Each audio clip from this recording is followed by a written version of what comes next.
وبركاته.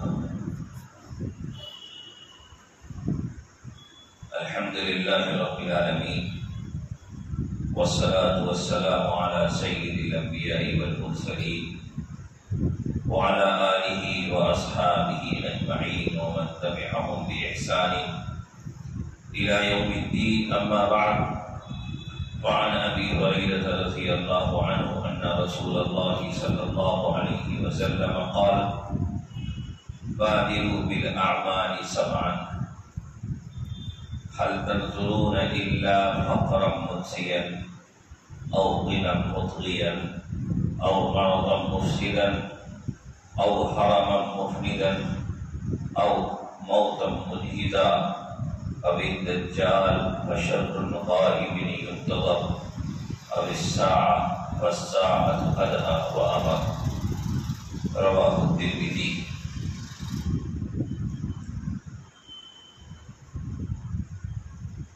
محترم حضرات، ابھی آپ کے سامنے میں نے ایک روایت پڑھی ہے جس روایت کے راوی ہیں مشہور صحابی حضرت ابو ہریرہ رضی اللہ تعالیٰ عنہ.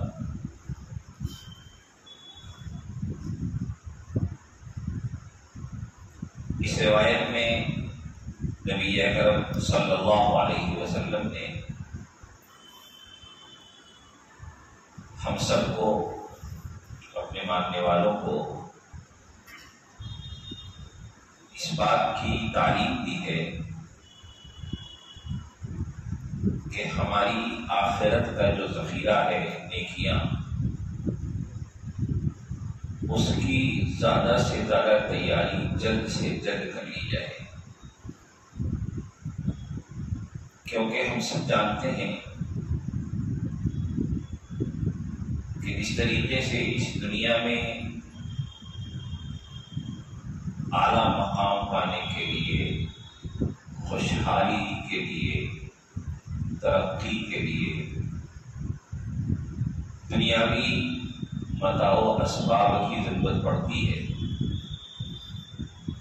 تو اسی طرح قبر کی راحت، حشر کی راحت اور جنت کا حصول صرف نیکیوں کے ذریعے ہی ممکن ہے، اور وہ نیکیاں ہمیں اس دنیا میں رہتے ہوئے کرنی ہے. جتنا بڑا ذخیرہ ہم جمع کریں گے ان نیکیوں کا، اور برائیوں سے ہماری زندگی جتنی زیادہ سے زیادہ پاک اور صاف ہوگی، ہماری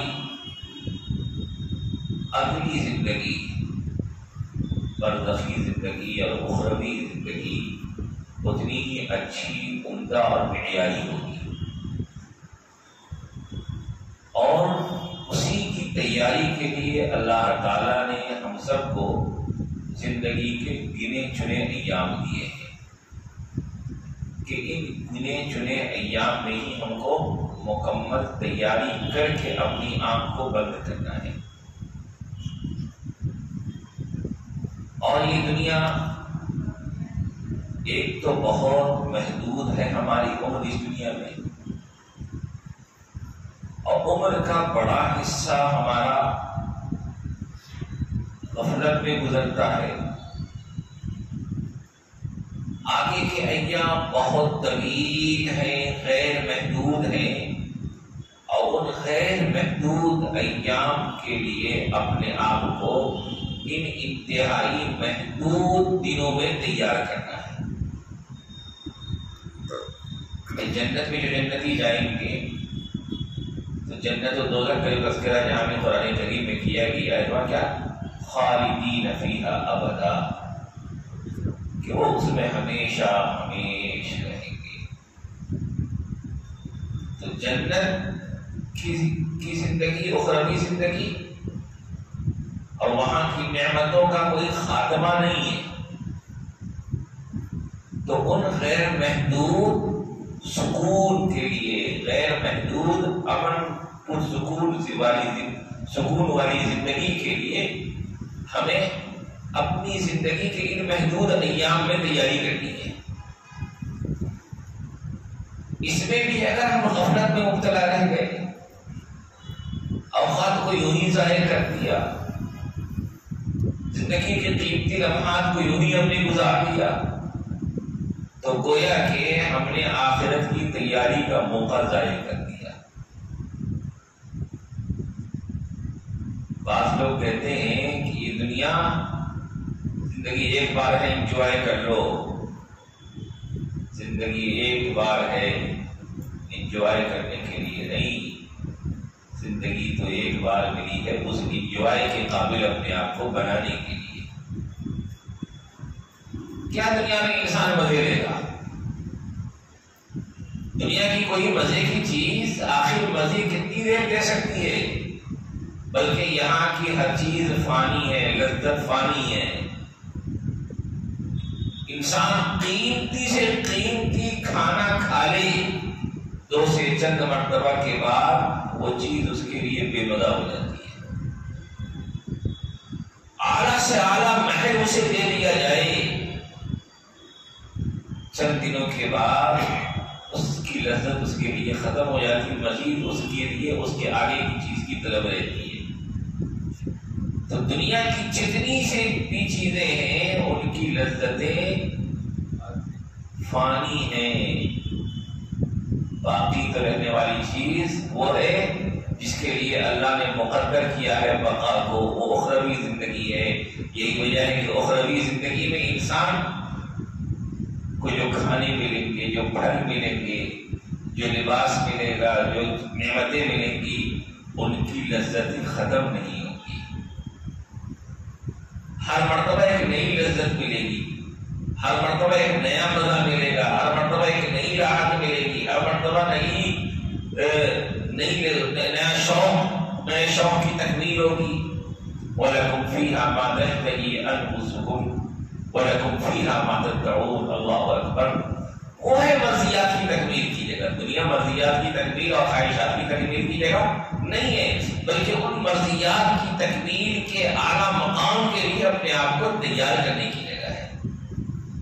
اور جو لوگ اس حقیقت کو سمجھتے ہیں، تیاری میں لگے رہتے ہیں، وہ کامیاب ہوتے ہیں۔ تو اسی کی طرف نبی اکرم صلی اللہ علیہ وسلم نے ہم سب کو متوجہ کر کے چند اہم باتیں فرمائی ہیں۔ فرمایا نبی اکرم صلی اللہ علیہ وسلم نے بادئوا بالاعمال سبعا، کہ 7 چیزوں کے آنے سے پہلے جلد سے جلد نیکیاں کر لو۔ خلاصہ یہ کہ دیکھیے انسان عاجز ہے، اور عاجز کے سامنے کئی رکاوٹیں ہوتی ہیں، اور جب انسان کسی رکاوٹ سے دوچار ہو جاتا ہے تو پھر انسان کے لیے کام کو کرنا، جو سوچا تھا اس کو انجام دینا، یہ ممکن نہیں رہ جاتا۔ تو انسانی زندگی میں رکاوٹوں کو پیش آنا ہے۔ تو نبی صلی اللہ علیہ وسلم تعلیم دے رہے کہ دیکھو تم ہو عاجز، اور تمہاری زندگی میں مختلف قسم کے حالات کے ذریعے تمہاری نیکیوں پر تم نے جو اعلیٰ ارادے کر رکھے کہ میں یہ کروں گا اور میں یہ کروں گا نیکیوں کے حوالے سے اور آخرت کی تیاری کے حوالے سے، اس میں کئی چیزیں رکاوٹیں بنیں گی۔ ان رکاوٹوں کے آنے سے پہلے جلد سے جلد اخروی ذخیرہ نیک اعمال کو تیار کر لو، ورنہ سستی میں رہے، کاہلی میں رہے اور کام کو نہیں کر سکے اور وہ رکاوٹیں آ گئی تو پھر چاہو گے بھی پھر بھی نہیں کر پاؤ گے، چاہ کے بھی نہیں کر پاؤ گے، اور گیا وقت پھر آتا نہیں۔ پیچھے مڑ کے دیکھو گے اور کہو گے کہ کاش کے پھر وہ زمانہ آ جاتا، کاش کے پھر وہ فرصت کے لمحات آ جاتے، کاش کے نیکیوں کے کرنے کا دوبارہ وہ موقع مل جاتا، تو پھر وہ موقع دوبارہ ملنے والا بھی نہیں ہے۔ تو آگے کا ذخیرہ یہ نیک اعمال ہیں، اور ان نیک اعمال کی میں رکاوٹ بننے والی جو چیزیں ہیں ان کے پیش آنے پہلے وہ ذخیرہ جلدی جمع کر لو۔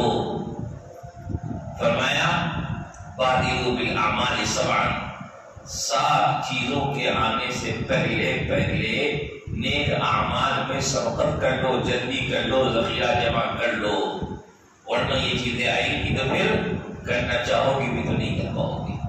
اچھا، ایک دوسری حدیث سے بات سمجھ میں آتی ہے۔ دیکھیے، ایک انسان کسی نیکی کو کرتا رہتا ہے اور پھر کوئی عذر اس کے ساتھ کوئی ایسا عذر آ جاتا ہے کہ جس کی وجہ سے انسان اس نیکی کو کر نہیں پاتا۔ وہ کرنے کا عادی تھا، اس نیکی کو کیا کرتا تھا، لیکن اب عذر کے آنے کی وجہ سے نہیں کر پا رہا ہے، تو اللہ تعالیٰ اس کے لیے ثواب کو لکھتے رہتے ہیں۔ تو عذر آنے کے بعد ہم ثواب کے مستحق کب ہوں گے؟ جبکہ پہلے سے ہم نے اپنی زندگی میں ان نیکیوں کو، نیک اعمال کو داخل کر دیا تھا، تو یہ رکاوٹیں آنے کے بعد بھی ہم محروم نہیں رہیں گے، کیونکہ اللہ کے فضل سے ہم نوازے جائیں گے۔ لیکن ہم انتظار میں بیٹھے رہے کہ کریں گے، صرف ارادے بھی یہ رہے، لیکن ہم نے نیکیوں کی طرف قدم بڑھایا نہیں اور وہ عذر والی چیزیں پیش آ گئی، تو ہم حقیقت میں اس عمل کو کر بھی نہیں پائیں گے، اور نہیں کر رہے تھے اس لیے ثواب کی بھی مستحق نہیں ہوگی۔ اس لیے نبی اکرم صلی اللہ علیہ وسلم فرما رہے ہیں کہ ان چیزوں کے پیش آنے سے پہلے نیکیاں کر لو، جلد سے جلد نیکیاں کر لو، تاکہ بعد میں کوئی پچھتاوا نہ ہو، کیونکہ یہ دنیا تو ختم ہو گئی ہے، اور دنیا میں انسانوں کے ساتھ جو حالات آتے ہیں وہ آنے والے ہیں۔ فرمایا هل تنظرون الا فخرا منسیا، کہ کیا تم انتظار کر رہے ہو ایسے فخر کا جو بلا دینے والا ہے؟ دیکھیے، انسان حالات سے جب دوچار ہوتا ہے تو بہت سی مرتبہ انسان پر پیش آنے والے حالات اس کو بہت سی اچھی چیزوں سے غافل کر دیتے ہیں۔ انسان حالات میں ایسا الجھ جاتا ہے۔ انہی حالات میں سے ایک حالت ہے غربت، کہ بسا اوقات انسان مالی طور پہ، معاشی طور پہ ایسے حالات کا شکار ہوتا ہے کہ ان حالات میں بہت سے خیر سے وہ غافل ہو جاتا ہے۔ اس کو صبح و شام کی اس کی مصروفیت ان چیزوں کی طرف اس کو سوچنے بھی نہیں دیتی۔ حالانکہ مضبوط ایمان ہو تو مضبوط ایمان میں انسان کو صحیح راستے کی رہنمائی ملتی رہتی ہے، لیکن پھر ویسا مضبوط ایمان بھی ہو، لیکن عام حالات میں انسان پر پیش آنے والے حالات انسان کو اس میں ایسا الجھاتے ہیں کہ انسان اس سے باہر نکل کے نہیں سوچ پاتا ہے۔ انہی چیزوں میں سے میں نے کہا، جیسا کہ حدیث پر بات کہہ رہے ہیں کہ انسان کی غربت، معاشی تنگی اور معاشی مسائل کی پریشانیاں انسان کو غافل بنا دیتی ہے، اور بہت سے لوگ اس موقع پہ آ کر کے پھر بہت سی نیکیاں نہیں کر پاتے۔ آج بھی دیکھیے بہت سے لوگوں کو جو بہت زیادہ حالات سے دوچار ہیں، وہ بہت سی نیکیوں کی سوچتے بھی نہیں۔ کیوں؟ اخروی نعمتیں ابھی ان کی نظر اس میں پڑتا ہے، ان کے سامنے وقتی ضرورتوں اور وقتی تقاضوں کی تکمیل اولین ترجیح رکھنے لگتی ہے، اور اولین ترجیح کے تحت وہ ان چیزوں کی تکمیل کی طرف ایسا متوجہ ہوتے ہیں کہ دوسری چیزوں سے غافل ہو جاتے ہیں۔ مثال کے طور پر رمضان کا مہینہ ہے، تیز دھوپ ہے، اور ایک آدمی صبح سے شام تک دھوپ پہ عمل ہی کرتا ہے،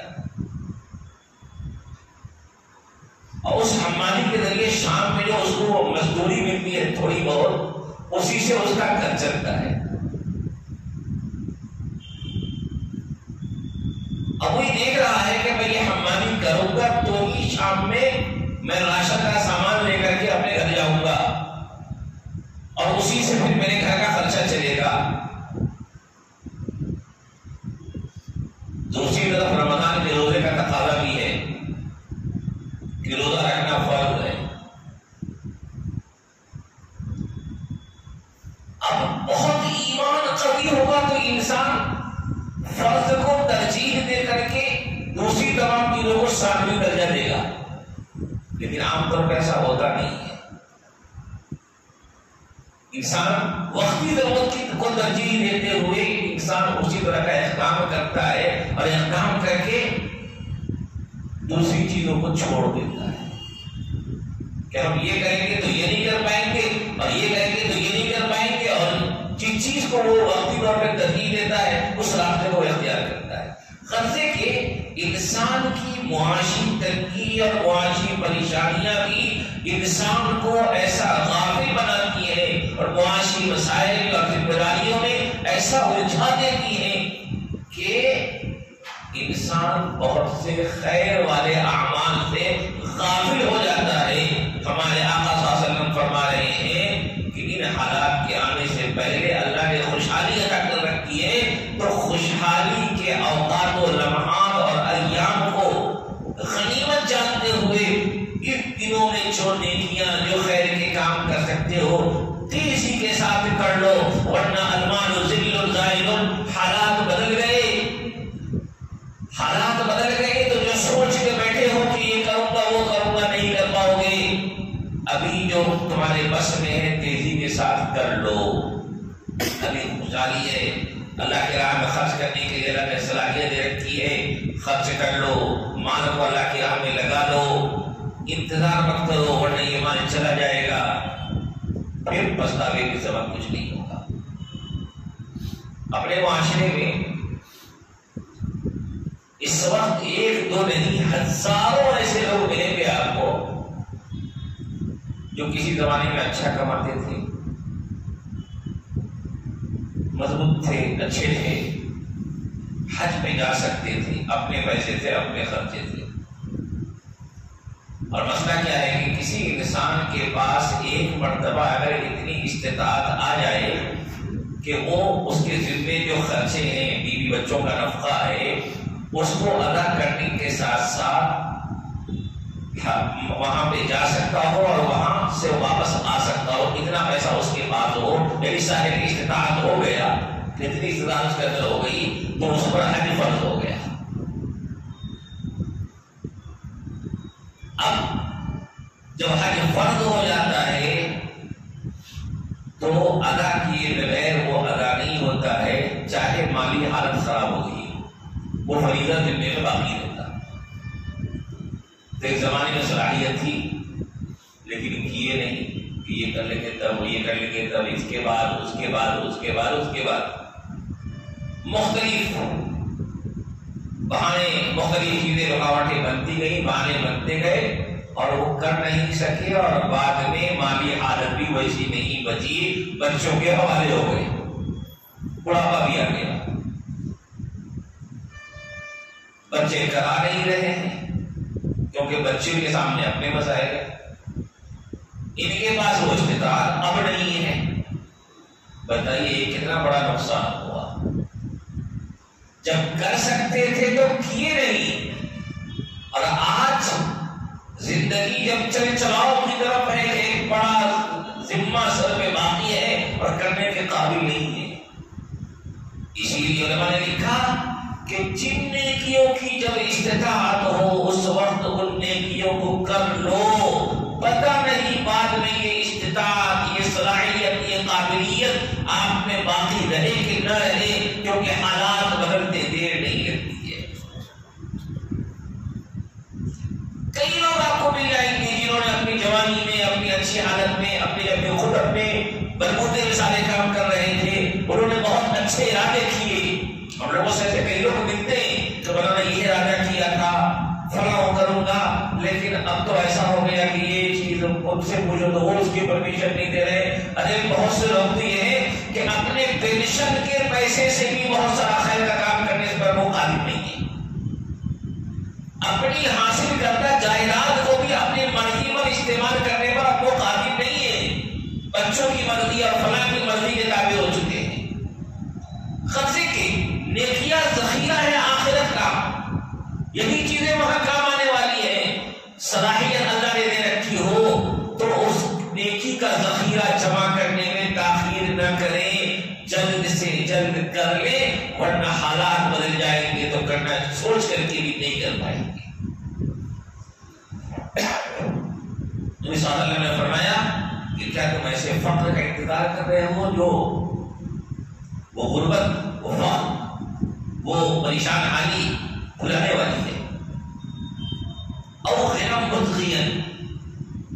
اچھا انسان اگر مثال کے طور پر خوشحال ہے تو اس کی خوشحالی غربت بدحالی میں تبدیل ہو سکتی ہے. تو کہا کہ ابھی خوشحالی میں جو چاہو کر لو. بہت سی مرتبہ انسان اتنا خوشحال تو نہیں ہے لیکن اس وقت جو پریشان حالی کی کیفیت ہے اور اس وقت جو انابت اللہ ہے بعد میں خوشحالی کے بعد وہ انابت وہ تعلق معاملہ باقی رہے یہ ضروری نہیں. اور اللہ کے یہاں مقدار کی اہمیت نہیں ہے جذبے کی اہمیت ہے. ایک انسان تھوڑا سا مال خالص اللہ کی رضا کے لیے نیک جذبے سے صدقہ کرے وہ اس بہت سے مال سے کہیں افضل ہے جس بہت سے مال کے خرچ کرنے میں اللہ کی رضا اور اللہ کی رضا کا حصول پیش نظر نہ ہو. وہاں اصل جذبے کی اہمیت ہے. انسان یہ سوچا کہ بھائی ابھی تو میں کمزور ہوں مالی طور پہ بہت مضبوط نہیں ہوں. نبی صلی اللہ علیہ وسلم نے فرمایا کہ اس حال میں بھی تم اپنے اللہ کی رضا کے لیے اپنی آخرت کے لیے جو تھوڑا بہت کر سکتے ہو اس کے کرنے میں بھی غفلت نہ برتو. ابھی موجودہ حالت میں تھوڑا بہت جو کچھ بھی کر سکتے ہو وہ بھی کرو. یہ مت سوچو کہ فلاں مالداری آئے گی اور فلاں ہوگا اور فلاں ہوگا تو کروں گا. بلکہ اس وقت تمہارے بس میں جتنا ہے اتنا کر دو. کیوں؟ حالات آنے بدلنے کے بعد پھر توفیق بھی باقی رہے یہ ضروری نہیں ہے. بلکہ بہت سی مرتبہ ایسی بہت سی مثالیں آپ لوگوں کے سامنے ہوں گی کہ لوگ معاشی طور پہ پریشان تھے تو ثابت قدم تھے, نماز روزہ دین سے تعلق تھا. اور جہاں خوشحالی آ گئی, جہاں وسیع زندگی مل گئی تو وہاں پھر نئی نئی چیزیں زندگی میں حصہ بن گئی اور پھر وہاں سے نئی سرکشی شروع ہو گئی. آپ کے معاشرے میں بھی ایسے بہت سے لوگ ہوں گے کہ دولت ملنے کے بعد ان کی طرز زندگی ہی بدل گئی, مسجدوں میں آنا بھی چھوٹ گیا اور ایک سرکشی پیدا ہو گئی. کیوں؟ دولت بھی انسان کو سرکش بناتی ہے. عقل پھر ٹھکانے نہیں رہتی, یہ بھول جاتا ہے کہ یہ مال دیا کس نے ہے. اسے اپنی کامیابی اور پھر اس وقت پیسوں کے نشے میں انسان بہت سارے شوق کے پیچھے بھاگنا شروع کر دیتا ہے. نبی صلی اللہ علیہ وسلم نے فرمایا کہ ایسی مالداری کا انتظار کر رہے ہو جو تمہیں سرکش بناتے نہیں, اس انتظار میں نہ بیٹھو بلکہ ابھی جو کر سکتے ہو کر لو. یہی قیمتی ذخیرہ ہے, اس وقت کا تھوڑا بھی تمہارے لیے بہت ہو جائے گا. یا تم انتظار کر رہے ہو ایسے مرد کا جو بگاڑ دینے والا مرد ہے, جو فساد پیدا کرنے والا ہے. دیکھیے انسان صحت کے زمانے میں اللہ جو طاقت دیے رہتے ہیں تو بہت سی نیکیاں کر سکتا ہے جو مرد کے بعد نہیں کر سکتا. مرد سے اللہ تعالیٰ ہم سب کی بات فرمائیں. امراض انسان کو ہر طرف سے توڑ دیتے ہیں. پھر انسان ایسا عاجز ہو چکا ہوتا ہے امراض میں کہ بہت کچھ انسان چاہتا ہے پھر بھی اپنی مرضی کے مطابق نہیں کر پاتا.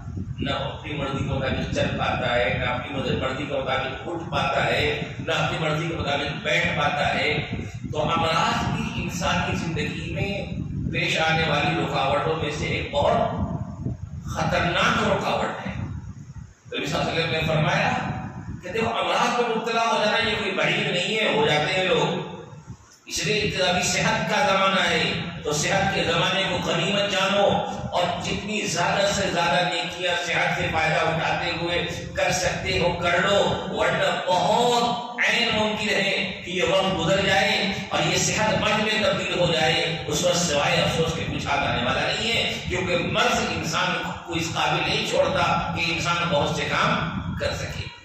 آج دیکھیے بہت سے لوگ ایسے ہیں، فرمایا اوہارا مفیدن، چلو بھائی مرض بھی نہیں آیا لیکن ایک مرض تو ہے جو آگے رہے گا، جو آئے گا تو پھر جائے گا نہیں، وہ مرض ہے بڑھاپا، وہ مرض ہے بڑھاپا۔ کہ کیا تم ایسے مرض کا انتظار کر رہے ہو جو کمزور کر دینے والا ہے؟ ایسے بڑھاپے کا انتظار کر رہے ہو جو کمزور کر دینے والا ہے؟ دیکھیے بڑھاپا انسان کو ہر طرح سے کمزور کرتا ہے، اور جیسے جیسے بڑھاپا بڑھتا رہتا ہے انسان پر اس کی کمزوری بڑھتی رہتی ہے، جسمانی اعتبار سے بھی کمزوری آتی ہے اور عقل و شعور کے اعتبار سے بھی کمزوری آتی ہے، عقل و شعور کے اعتبار سے بھی کمزوری آتی ہے۔ یہی وجہ ہے کہ انسان ایک وقت ایسا آتا ہے کہ بڑھاپے میں دوسروں کے سہارے کا محتاج ہو جاتا ہے، چلنے پھرنے سے عاجز ہو جاتا ہے، جوانی کی دوڑ بھاگ کی صلاحیت نہیں رہتی، اتنی دیر ٹھہرنے کی صلاحیت نہیں رہتی، زیادہ لمبا بیٹھنے کی صلاحیت نہیں رہتی، زیادہ لمبا کوئی نیک عمل کرنے، کوئی اچھے کام کو کرنے کی صلاحیت نہیں رہتی، انسان کی صلاحیتیں کمزور ہو جاتی ہیں، اور رفتہ رفتہ بڑھاپا بڑھتے بڑھتے انسان عقل و شعور کے اعتبار سے بھی انسان کی کمزوری آتی ہے۔ یہی وجہ ہے کہ ایک زمانہ کہ وہ انسان جس سے لوگ مشورے لیا کرتے تھے اپنی ہی زندگی میں ایسا محتاج اور ہو جاتا ہے کہ اس کی بات کو کوئی توجہ سے سنتے بھی نہیں ہے، جس کے عقل سے جس کے مشورے سے لوگ بڑے بڑے فیصلے کیا کرتے تھے، وقت ایسا آ جاتا ہے کہ اس کی بات کو لوگ سننا بھی گوارا نہیں کرتے، کیونکہ ان کی بات میں ان کے فیصلے میں ماضی کی طرح عقل مندی اور شعور کا مظاہرہ نہیں رہ پاتا، اور پھر اس وقت انسان اپنے عقل و شعور کی عروج کے زمانے میں، طاقت و قوت کے زمانے میں جو بہت سے اچھے کام کر سکتا تھا، اس کیفیت کے آنے کے بعد انسان نہیں کر پاتا ہے۔ انسان ایسے موقع پہ ہر طرح سے ٹوٹ چکا ہوتا ہے، تو فرمایا کہ کچھ آئے نہ آئے یہ چیز تو آئی جائے گی، فرمایا کہ ان چیزوں کے آنے سے پہلے پہلے نیکیاں کر لو۔ لیکن افسوس ہوتا ہے، اصل میں ایک صاحب نے بڑی پیاری بات لکھی، اس کو انہوں نے لکھا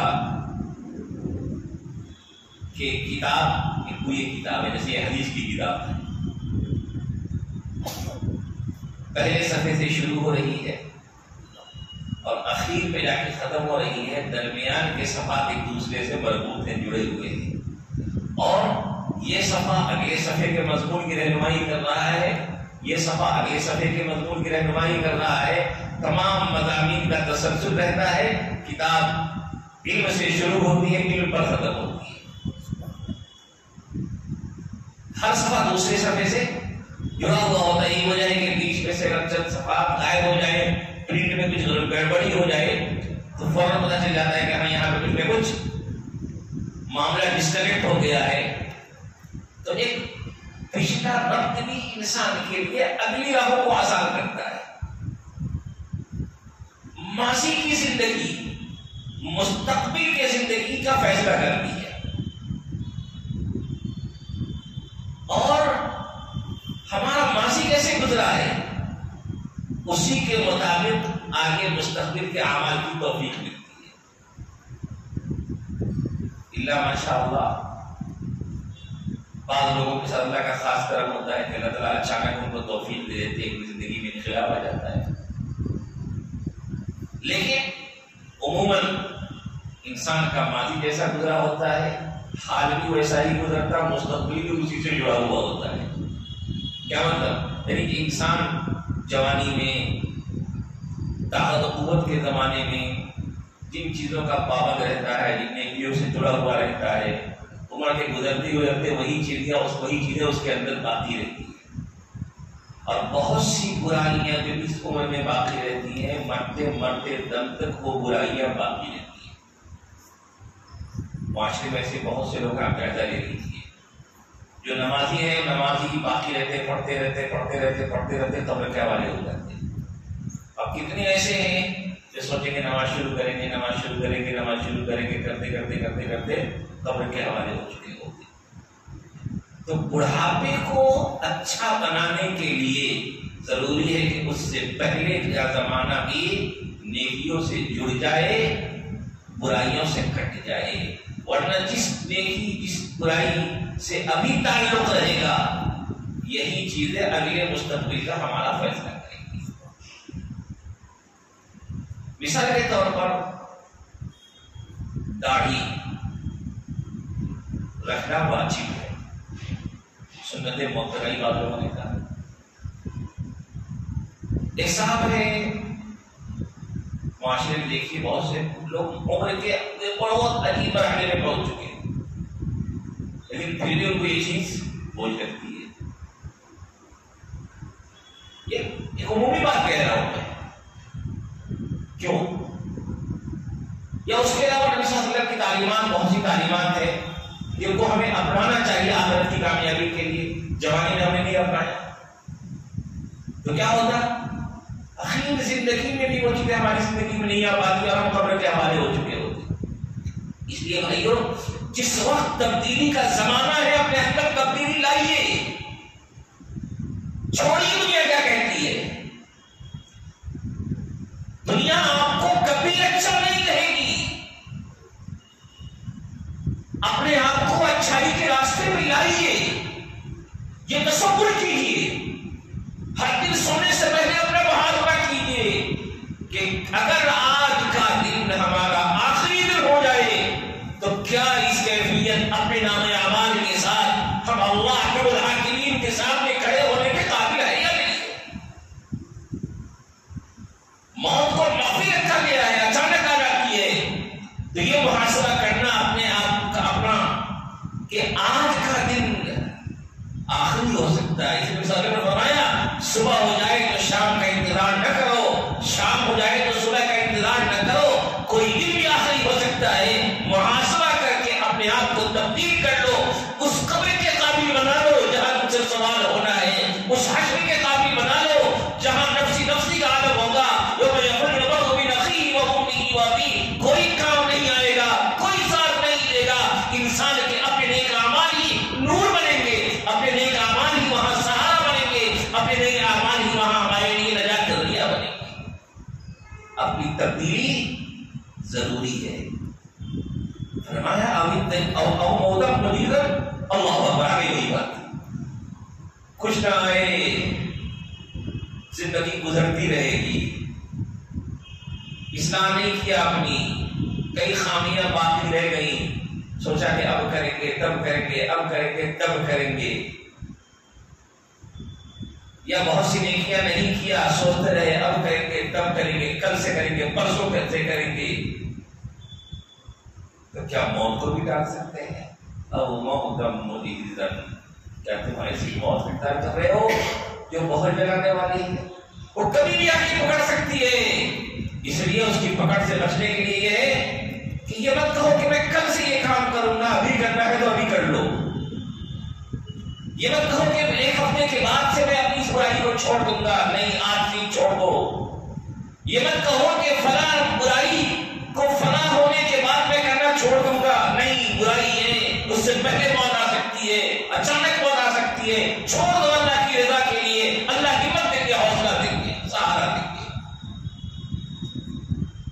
اب الدجال فشر غائب ينتظر، یا دجال کا انتظار کر رہے ہو تو یاد رکھو دجال ایسا غائب شرح جس کا انتظار ہو رہا ہے کہ وہ شرعی شرح ہے، اس کا انتظار کرتے کرتے وہ زمانہ آ گیا کہ جو خیر کر رہے ہو بھی نہیں کر پاؤ گے، بہت بدترین، بہت تکلیف دہ، بہت آزمائش والے ایام ہوں گے۔ اب الساعة فالساعة أدهى وأمر، یا قیامت کا انتظار کر رہے ہو تو یاد رکھ لو قیامت بہت سخت اور کڑوی چیز ہے۔ قیامت بہت سخت اور کڑوی چیز ہے، کیونکہ قیامت کا دن تو ایسا خطرناک ہوگا، اولین و آخرین سب جمع ہوں گے میدان محشر میں۔ اندازہ لگائیے سب ننگے جمع ہوں گے۔ اما عائشہ رضی اللہ عنہا نے پوچھا یا رسول اللہ، سب ایک دوسرے کو دیکھیں گے؟ ہمارے آقا صلی اللہ علیہ وسلم نے فرمایا عائشہ وہ دن اتنا خطرناک، اتنا انسان کو ٹینشن میں مبتلا کرنے والا ہوگا کہ ہر انسان پر غم و کیفیت، غم کا ایسا پہاڑ اور بوجھ ہوگا کہ انسان کو دوسرے کی کیا کیفیت ہے اس کو دیکھنے کی فرصت ہی نہیں ہوگی، اور کس حال میں ہے اس کو دیکھنے کی فرصت ہی نہیں ہوگی۔ آج کے دور میں دنیا میں ایسے کسی غم کا تصور کر سکتے ہیں کہ انسان اتنا ٹوٹ جائے کہ اس کے سامنے کوئی ننگا آدمی کھڑا ہو جائے اور اس کو نہ دیکھے؟ لیکن آخرت میں حضرت عائشہ کو فرمایا کہ عائشہ انسان کے سامنے ننگے ہوگا لیکن کسی کو کسی کی پڑی نہیں ہوگی اور کوئی کسی کو دیکھنے والا نہیں ہوگا۔ بتائیے کتنا غم۔ اللہ اکبر۔ اس بے کسی اور نفسی کے عالم میں انسان جب ماضی میں جھانک کے دیکھ رہا ہوگا اور طرح طرح کی برائیاں اس کو دکھیں گی کہ میں نے دنیا میں یہ کیا ہے، یہ کیا ہے، یہ کیا ہے، یہ کیا ہے، بتائیے کتنا افسوس ہوگا، کتنی شرمندگی ہوگی کہ آج مجھے ان کی سزا ملنے والی ہے، کاش کہ نہ کیا ہوتا۔ آج ہماری آنکھوں پہ غفلت کا پردہ پڑا ہوا ہے، اس لیے بہت سی چیزیں ہمیں سمجھ میں نہیں آ رہی ہیں۔ ہمارے آقا صلی اللہ علیہ وسلم ہماری نظر کو کھول رہے ہیں کہ دیکھو کہیں ایسا نہ ہو کہ قیامت کا دن آ جائے اور تم اپنے آپ کو اس سے پہلے بدل نہ سکو، تو پھر اپنے کیے پر سوائے پچھتاوے کے، سوائے افسوس کے کچھ نہیں ہوگا۔ ہمدرد وہ ہوتا ہے جو وقت سے پہلے انسان کو باخبر کر دے۔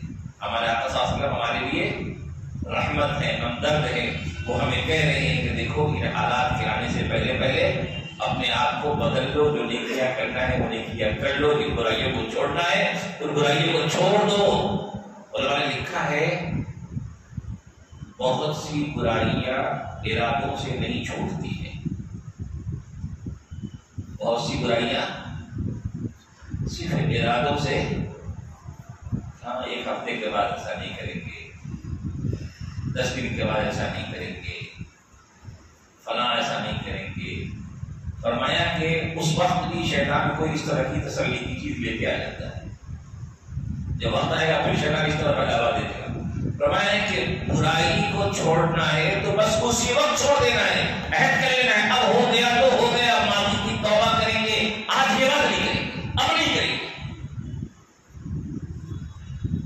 ماضی میں جو ہو گیا اس پر توبہ کریں گے، آئندہ بھرگز نہیں کریں گے۔ انسان پختہ ارادہ کر لے تو بھائی ہم سب اتنا تو کر سکتے ہیں کہ اپنی زندگی کی جو برائیاں ہیں ان برائیوں کے بارے میں ابھی سے عہد کر لے، عہد کر لے کہ جو ماضی میں ہو گیا نادانی ہے، غفلت ہے، اس پر ہم اپنے قریب رحیم سے معافی مانگیں گے، توبہ کریں گے، اور آج سے ہم عہد کرتے ہیں کہ اپنی زندگی سے فلاں فلاں فلاں فلاں برائیوں کو نکال دیں گے اور اپنی بچی ہوئی زندگی کے قیمتی لمحات کو اپنی آخرت کی تیاری میں لگائیں گے، نمازوں کا اہتمام کریں گے، نیکیوں کا اہتمام کریں گے اور کوشش کریں گے کہ رسول اللہ نے فرمانے کہ جتنی نیکی جلدی سے جلدی کر سکتے ہو، ہم اس حدیث پر عمل کرتے ہوئے نیکی کرنے میں تیز قدم آگے بڑھیں گے۔ اللہ ہم سب کے لیے اس کو آسان فرمائے۔ وآخر دعوانا الحمد للہ رب العالمین۔